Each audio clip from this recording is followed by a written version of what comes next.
तेरा केवल गुण ही बड़ा, यही विशेषता है कि तू गुण संपन्न और गुण अर्जित कर सकता। इसके अलावा और तेरी कोई विशेषता नहीं है, या मानव हो या नारी हो, क्योंकि प्रकृति ने मानव को दो भागों में बांटा है, एक नारी और एक पुरुष। लेकिन दोनों में केवल गुण की विशेषता है। अगर गुणहीन कोई नारी हो जाए तो उसकी कोई कीमत नहीं है, और गुणहीन कोई पुरुष बन जाए, चरित्रहीन कोई पुरुष बन जाए तो उसकी कोई कीमत नहीं, क्योंकि उसको कोई दो कोड़ी में लेने के लिए तैयार नहीं। जानवर को तो फिर भी मरे हुए को आदमी काम में लेता है, उसकी हड्डी भी काम आती है, चमड़ी भी काम आती है, और उसका मांस भी काम आता है। लेकिन मनुष्य का तो कोई चीज काम आने वाली नहीं, केवल मानव का गुणी की विशेषता है। तो इसलिए नारी और पुरुषों को दोनों के लिए केवल गुण संपन्न होना चाहिए, ज्ञान संपन्न होना चाहिए, विचार संपन्न होना चाहिए, क्योंकि यही उसकी प्रधानता है। प्रकृति ने इसीलिए इनको मतलब महान समझा और महान माना गया, क्योंकि जो भी चीज जो बनी है वो सब मानव कृत है। ये अपनी एक भूल है कि किसी ने कुछ दे दिया, किसी ने कुछ बना दिया। जितने भी जो ग्रंथ पुराण बने वो सब किसने बनाए? सब मानव कृत है, कि कोई इसका रचने वाला कोई है क्या दूसरा? लेकिन अंधकार में डूब के आदमी कई मान्यता खड़ा करता है, कई कल्पना खड़ा करता है, और अपने आप के जो प्रत्यक्ष से जो देवी है, जो प्रत्यक्ष के जो देवता है, क्योंकि देवी उसी को कहते हैं जो देती है, और देवता भी उसी को कहते हैं जो देता है। अब जिससे कभी किसी को कुछ मिला ही नहीं, अब उसको अपन देवता मान ले या उसको देवता कह दे तो केवल भ्रम मात्र है, कल्पना मात्र है। क्योंकि हर घर में जो नारियां हैं वो देवी है, क्योंकि हर गृहस्थी का पालन पोषण, उसकी पूरी संरक्षता केवल नारियों के हाथ में है, और बाहर का जो कार्यभार है वो सब पुरुषों के हाथ में है। जो भी आदमी कमाता है, जो भी अर्जित करता है, तो वो कहाँ लाता है? घर के अंदर लाता है। तो उसका संरक्षण कौन करती है? घर की जो नारियां होती है।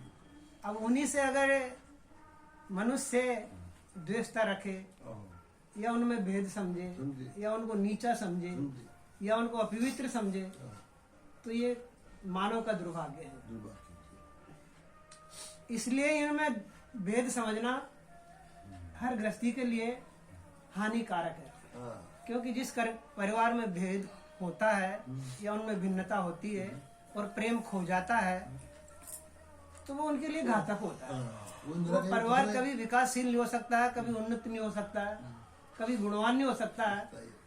इसलिए हर नारी और पुरुषों को चाहिए कि एक दूसरे के प्रति पूरक भाव हो, अपूर्णता नहीं होना चाहिए, पूर्णता होना चाहिए, क्योंकि एक दूसरे के नारी और पुरुष पूरक है।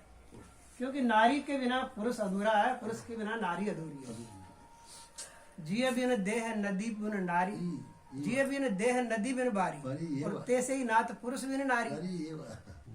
नारी कितनी गुणवान हो जाए, कितनी उच्च कोटि की ज्ञानवान बन जाए, लेकिन अगर गृहस्थी में रहेगी तो पुरुष का सहयोग उसको लेना पड़ेगा। और पुरुष को भी अगर गृहस्थी में रहेगा तो उसके सहयोग के बिना उसका काम चल नहीं सकता है। ये बात क्योंकि गाड़ी में तो पहिए होते हैं, अगर उसका एक पहिया निकालना अलग रख दिया जाए तो गाड़ी दौड़ सकती है क्या? ये संभव है क्या? दौड़ सकती है गाड़ी, चल सकती है क्या? कभी नहीं चल सकती है। इसलिए दोनों की मतलब विशेषता है, दोनों की मतलब बड़ी भागीदारिता है, एक दूसरे के पूरक बन के और सहयोग से अपना परिवार का भरण पोषण और उनका संस्कार डालने की जिम्मेदारी हर माता पिता को होती है। और वही मनुष्य मान होता है जिसके माता पिता संस्कार होते हैं। संस्कार, उसमें माता की बड़ी भूमिका होती है।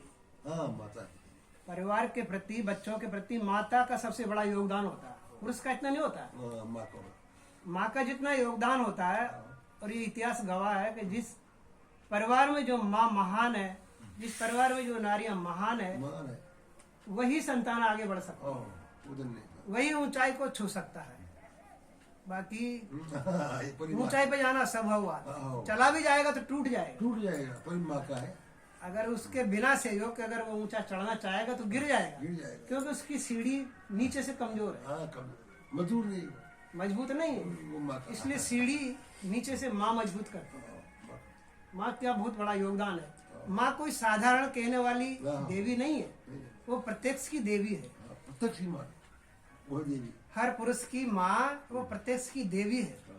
उसको ये नहीं आंकना चाहिए कि बस हाँ है, हल्के में नहीं देखना चाहिए उसको, बड़ा उसका सत्कार।